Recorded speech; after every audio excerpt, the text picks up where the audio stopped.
Hello and welcome to Queerful, the only show on the internet where we talk about Jaden Smith, queer women winning world championships, and the Babadook.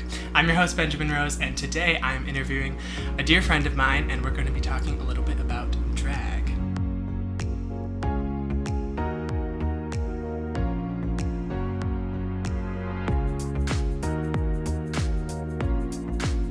Welcome back. Today I am joined by a dear friend of mine. Would you like to introduce yourself?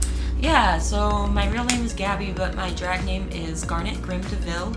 My pronouns are they, them, theirs, and I am a spooky drag performer, alternative performer based out of Madison, currently, but moving to Chicago in a couple weeks. So I kind of want to talk about the intersection of your identity, like being a non-binary person and being a drag performer. So how did you get into drag? Well, I've always kind of been an attention whore, to be honest. I remember, like, in 6th grade once we had this assignment, and we had to, like, speak in front of the whole school. We had to dress as a famous person in history, and my little 6th grade dyke ass was like, I'm gonna be Paul McCartney. And so I was cross-dressing in, like, 6th grade on stage, so I guess that's probably where my drag started. But in terms of, like, me actually, getting up on stage and saying, oh, I'm a drag queen, that kind of happened by accident. I was watching RuPaul's Drag Race. I was a real big fan of the older seasons, like 5, and seasons 4 and 5 are my favorites. So I was watching that heavily.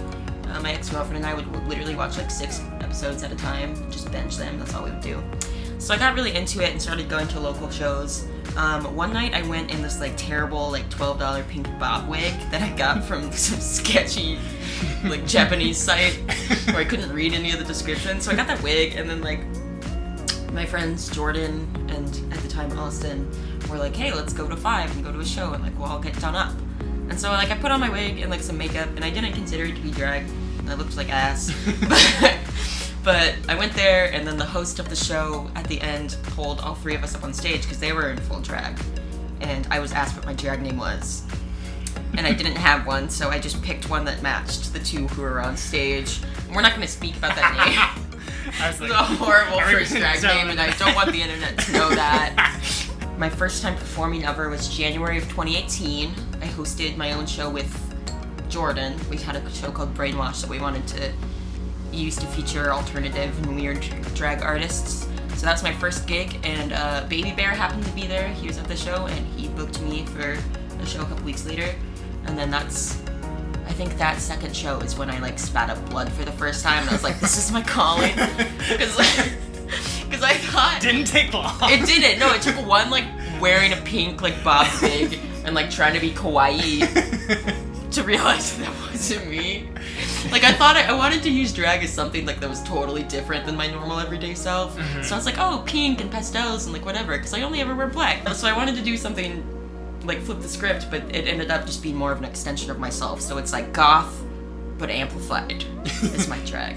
You talked about like how you got into drag and like what your drag is, but could you go into like broadly, if someone who maybe is like not part of the queer community or has never experienced drag is like, what is drag? How would you explain it to them?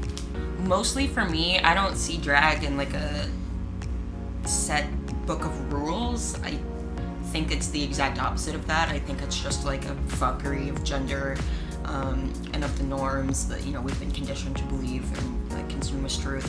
And I think it's fucking with the gender norms, but framing it in a performative context. So you have like the stage and the over-the-top makeup and just the pageantry of it all. It's kind of just like a fuck you to everything that we've been told we're supposed to believe and the ways we're supposed to behave.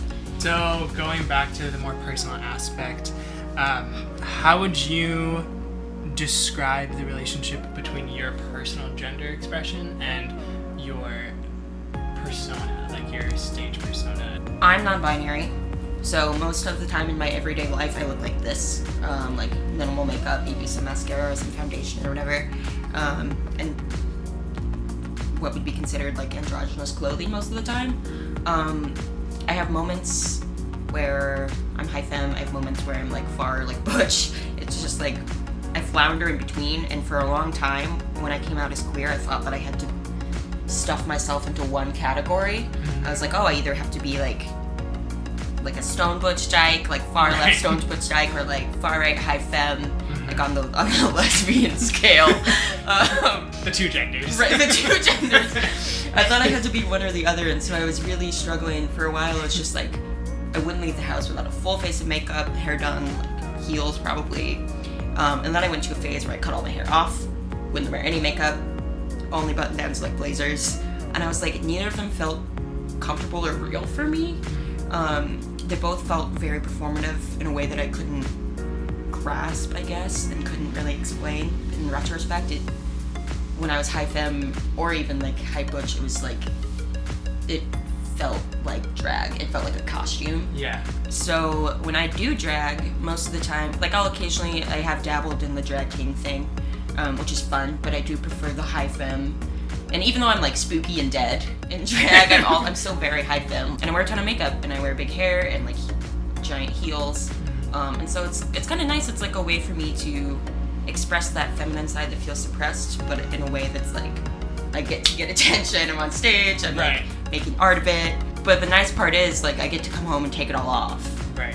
And it just has become a catharsis for me. It's like a way to ameliorate the dysphoria that I feel. Drag is really good for that, really healthy most of the time. I liked what you said about like trying to fit into either being like the butch kind of queer or the high femme type of queer, and like that is a form of drag, like in the sense of putting on a costume, because I definitely feel that way too, of like, well, if I don't dress this way, then I'm not going to be gendered correctly. Putting on a certain type of like outfit or a certain type of makeup in order to be seen by the world in a certain way, versus actually performing, it's like there's a sense of agency in that, where you're choosing to like be this high femme presentation. You're choosing how you want to be seen because you're on stage and you're like commanding. Yeah, you're getting money for it. Yeah, like you're around taking people's dollars. Like, and everyone knows that it's not real. Like everyone knows that it's like performance. Yeah, like you said, there's a sense of agency in drag. Like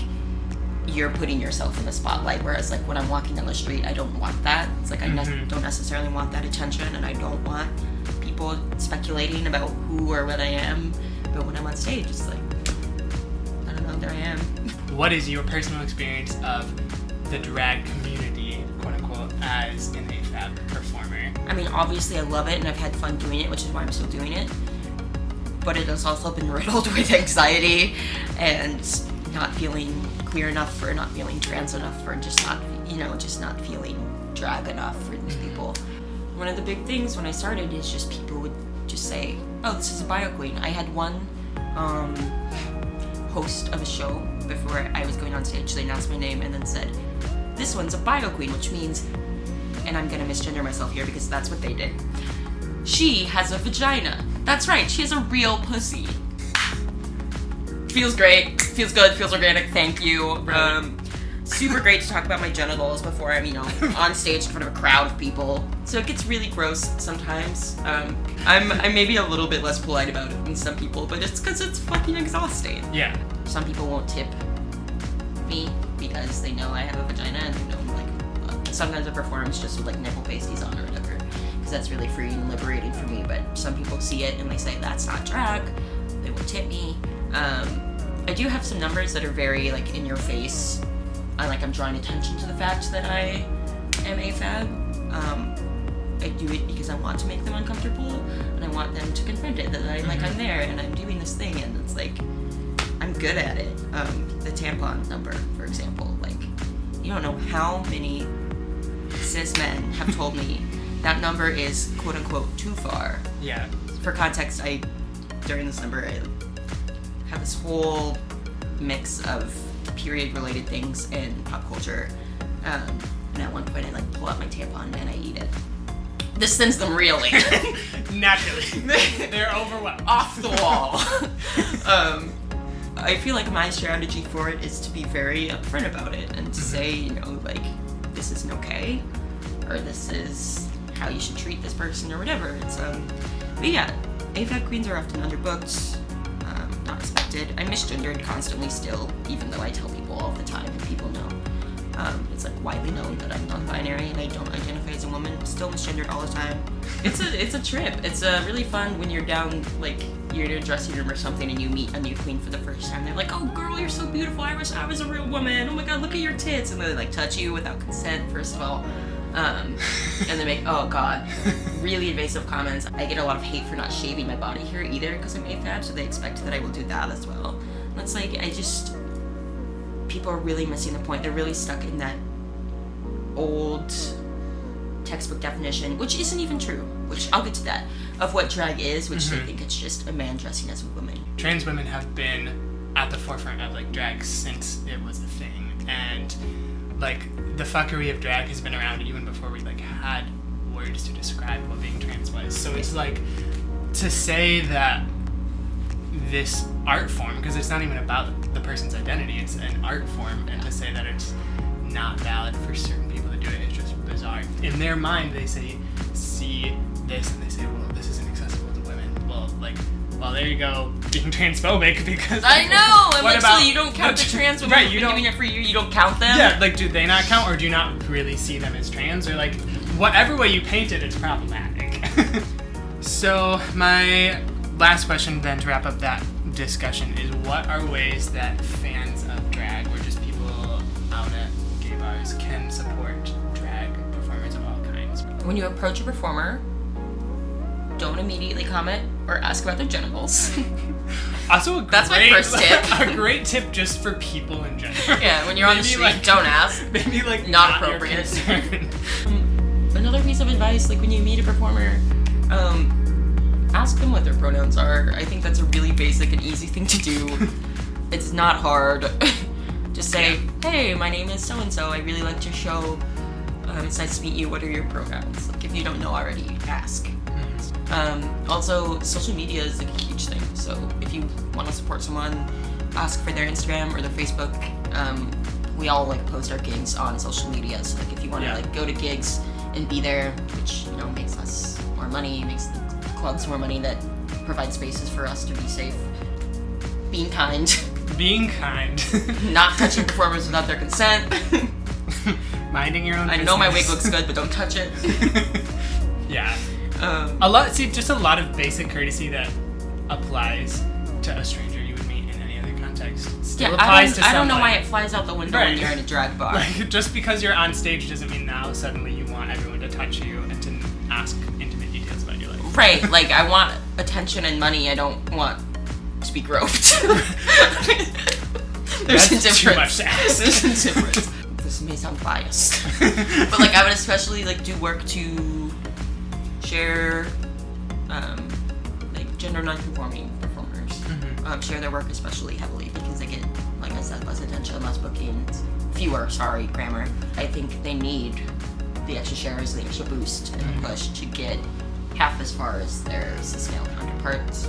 Well, thank you so much for talking with me and explaining these intersections. It's a fun conversation ranting about the cis. Yes, thank you for having me as your guest. I'm always happy to talk about it. Don't be scared to seek out education. There's also tons of education on the internet.